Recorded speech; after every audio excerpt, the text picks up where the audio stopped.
За төсвийн тодтгол хийж байгаа үндэслэл гэдэг нэг зүйлүүд бас байгаа даа. Тэгээ энийг ерөн зүгээр төрийн бүх шатанд бас ажиллаж байгаа хүмүүс бас ойлгож байгаа гэж би бодож байна. Би засгийн газраас энэ өргөн барьж байгаа энэ төсвийн тодтголыг агуулга зарчмын үед ер нь дэмжиж байгаа. Зөвхөн зүгээр тэгэхээр бас манай хувь зүйн салбарч гэсэн амаргүй байгаа. Би бас ойлгож байгаа.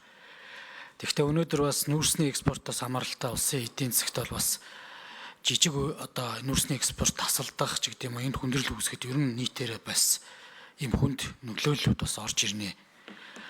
Ерөн зүгээр энэ хууль сахиулах, шүүх эрх мэдлийн байгууллага нэг тийм одоо яг би хаалтан дотор хэлж байгаа шүү. Хайргүйтэй биш. За эднэрийн ажлыг ойлгохгүйтэй биш. Нөхцөл байдал одоо нэгэнт л ийм амаргүй бас нэг бодож үзэх. За эргээд одоо хэдүүлээ байгаа нөөц хүний нөөцөөрөө бүтээмжтэй ажиллах тэр менежментийг л одоо эрэлхийлж ажиллах асуудал төрийн бүх төвшөнд бүрийн одоо бүх байгууллагууд дээр л яригдахаас өөр аргагүй байдалд байгаа гэдэг зүйлийг би бас тодтогч хэлмээр байна. За тэгвэл яг зүгээр бас яг аргагүй үндсэн хуулийн заалтыг амилуулах тэр шүүх эрх мэдлийн нийт шүүгчдийн хуралдаантай холбоотой зардалч гэдэг юм уу. Иймэрхүү зүйлүүдээр бас нэг одоо анхаарч үзэх ёстой юм болов уу? Энэ дээр бас ямар байдалтай орж ирчээд өнөөдөр хуульчтай холбоо жишээ нь нэлээд олон одоо гишүүдэд хандаж уриалга гаргаад байгаа вэ? Энэ дээр бас зүгээр нэг нөхцөл байдлаа бас хилээч гэж хүсэж байна. За хоёрдугаарт яг хуу энэ хувь шүүхийн байгууллагуудын гэмтэрэг зөрчил гараа ч юм уу энийг тасан зогсоох. За эдгээрт одоо одоо энэ хүнд нөхцөл алт хэлбэрлүү орцоо илрүүлж тасан зогсоох ажил дээр анхаарахаас илүүтэйгээр энэ гэмтэрэг зөрчил гэдэг юм уу хууль зөрчихгүй байх чиглэлд бид нэр анхаарах хэрэгтэй. Тэгээ би бас нэг зүйлийг асууя. Энэ архитектурын согтууруулалтад тэмцэх сан гэж байгуулсан. За энэ согтууруулах ундааны грацаас хамаарат үйлдвэрлэж байгаа архин дээрээс тодорхой төлбөрийг үйлдвэрлэгч өгдөг. Үйлдвэрлэгч өөрөө орж ирж хяналтаа тавьдаг. Удирдах зөвлийн 50%-ийг үйлдвэрлэгч нь өөрөө бүрдүүлчих. Энэ архины хэрэглээ гэдэг юм архины хамаарлаас болж одоо Монгол улсад бас нийгмийн эдийн засагт маш томоохон нөлөөлөлүүд байгаа. Ажил хүчнээ бидэд алдаж байна. Гэмт хэрэг зөрчлүүд нэмэгдэж байгаа. Хохирогч болох тохиолдлууд их байгаа. Тэгээ энэ архитектурын согтууруулалтад тэмцэх сан бол зөвхөн архитектуртай тэмцэх биш. Мансууруулах буюу энэ хар тамхины хэрэглээтэй хүмүүсүүдийг эмчлэх тэр эмнэлгийн дэд үтцийг байгуулах чиглэлд бас зарцуулагдах ёстой. Дэлгэцийн донтой хүмүүст байх ёстой. Энэ одоо мөрөөдөө тоглоомын донтолт буюу сэтгцэн эмгэг болж байгаа хүмүүсүүдийг эмчилгээний асуудал дээр зарцуулагдах ийм сан байгаамаа.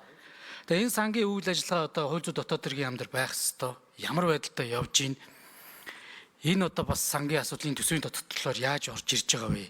Энэ бол уг нь хувийн хвшлэн энэ хуурамч архих за энэгээрээ дамжуулаад тэр сэтгцэн эмгүүдийг л эмчлүүлэх эмнэлгийн орд ирийг нь бэлтгэхэд бас зарцуулын өөрсдөө хяналтаа тавьдаг.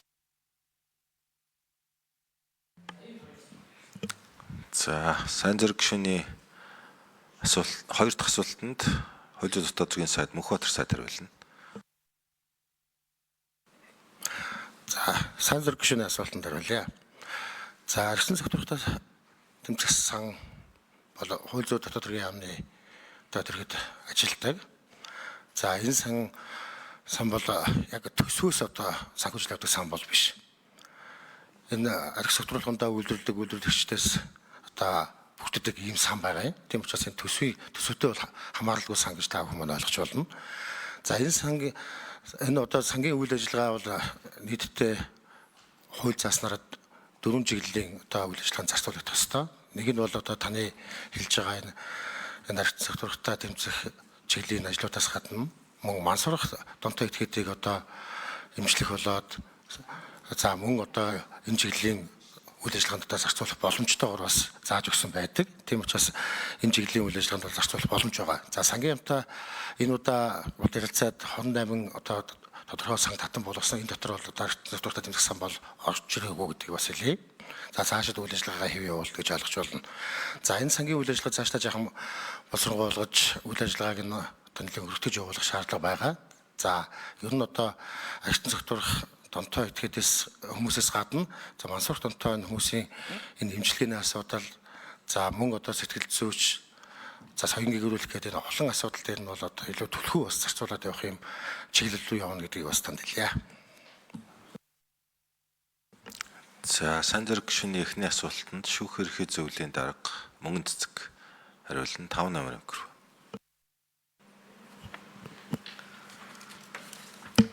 За тэгээд нөхөд захиргааны ажилтнаас байхад бид нар 138 захиргааны ажилтныг цомгтголд оруулах шаардлага бол үүсэж байна. За шүүгчтэй холбоотой цалин хөлс болон энэ захиргааны ажилтны цалин хөлсийг бол хасах ямар ч боломж байхгүй гэдгийг бол бас дахиад давтаж хэлье.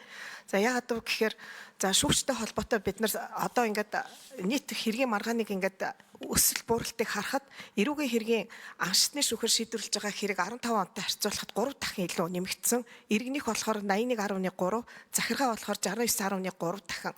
За тэгээ бид 2023 оны 23 онд шүүхийн тухай хуулийн 46-гийн 7 заасны дагуу шүүгчийн ажлын ачаал тооцох шүүгчд нэмэгдэл урамшуул олох журмыг бол батлаад за 23 оны 1-р улирлаас бол олгож эхэлсэн. За ингэхэд бол 2023 оны 1-р улиралт нийт шүүгчийн 67.5, за 2-р улиралт 62.7.